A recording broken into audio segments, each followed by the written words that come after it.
I thought the nightmare was finally over. The sky was becoming brighter, and morning was slowly arriving. For the first time since leaving mile marker 27 behind, I felt that the worst part of the night was over. Then something appeared ahead of me. A roadblock was blocking the highway. Several bright orange warning signs stood across the road. The highway was completely closed, and there was no way to continue forward. I stopped my car and looked at the signs for a moment. Something about them felt strange.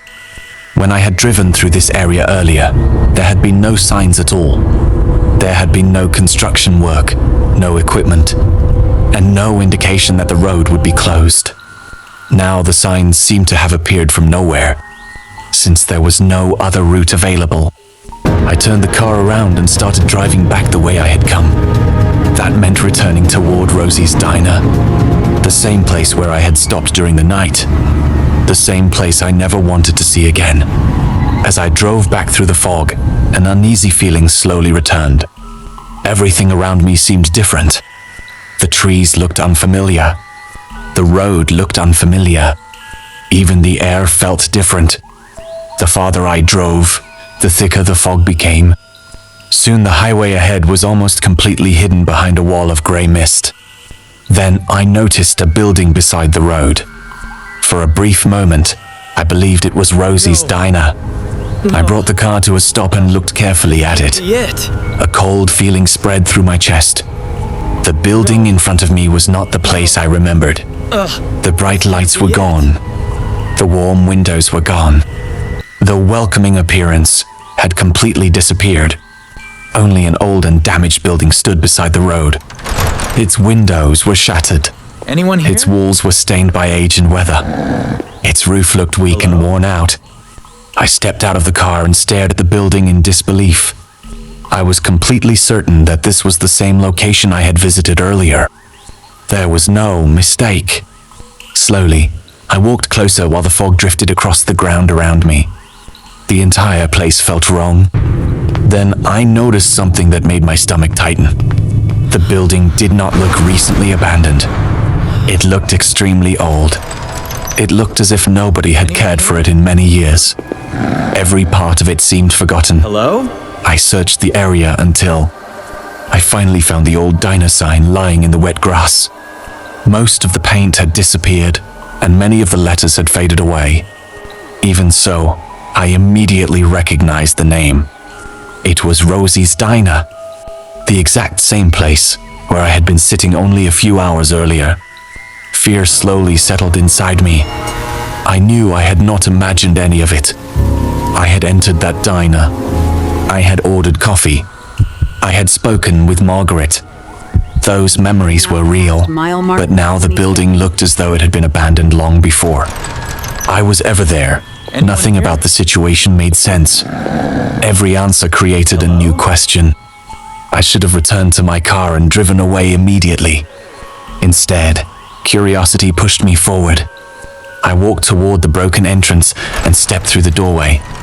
At that time, I did not know what was waiting for me inside that building, about to discover. Something far more terrifying than the road itself.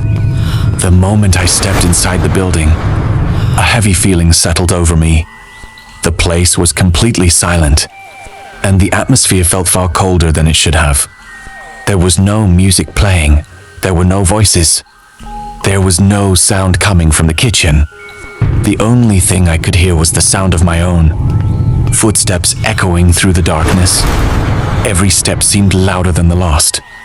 The flashlight in my hand moved slowly across the room as I looked around. Dust covered every booth. Several chairs were broken. Parts of the floor looked weak and damaged. Everything around me suggested that nobody had entered the building for a very long time. I continued walking deeper inside. Then my flashlight stopped on something familiar. It was the counter. The exact same counter where Margaret had stood earlier that night. I remembered her smile. I remembered the coffee she had served. I remembered how ordinary everything had seemed at the time. But now the counter looked completely abandoned.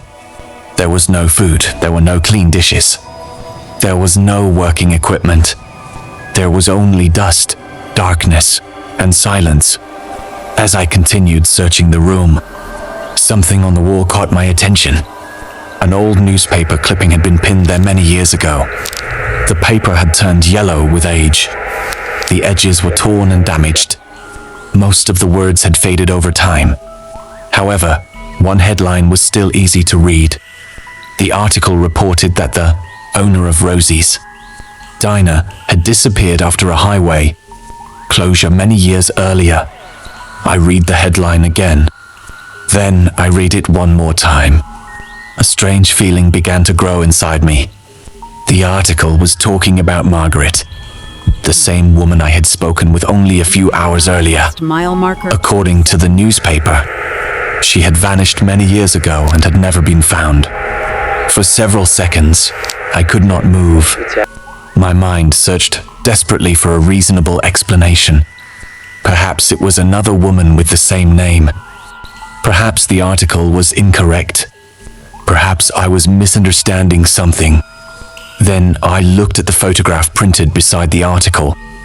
The moment I saw it, my heart nearly stopped.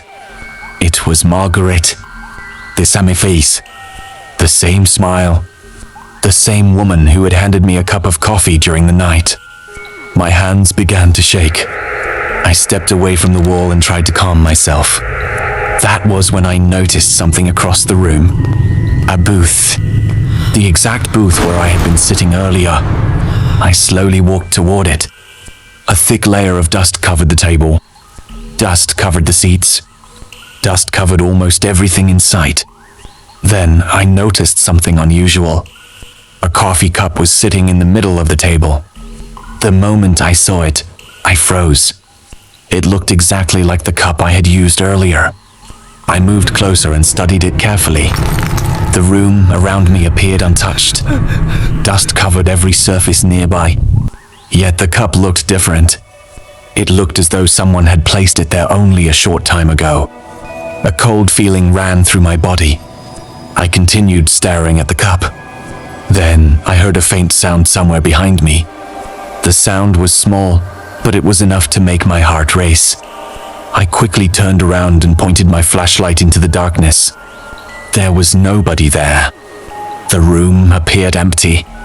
Still, I could not shake the feeling that someone was watching me. Slowly, I looked back toward the table. That was when I noticed something I had missed before. There was still a small amount of coffee inside the cup. I stepped closer and looked carefully. The coffee should have been cold. It should have been impossible. But it was not cold at all. The coffee was still warm. That was when I realized something was terribly wrong. Whatever had happened to Margaret had not ended when she disappeared. Well, Margaret. Something about that diner was still alive. And somehow, without realizing it, I had become part of its story. The road let him leave, but it did not let him go. Like if this story gave you chills. Comment what you think is waiting for Ethan next. Subscribe so you do not miss the next nightmare. Part 3 coming next. The darkness is not finished with Ethan yet.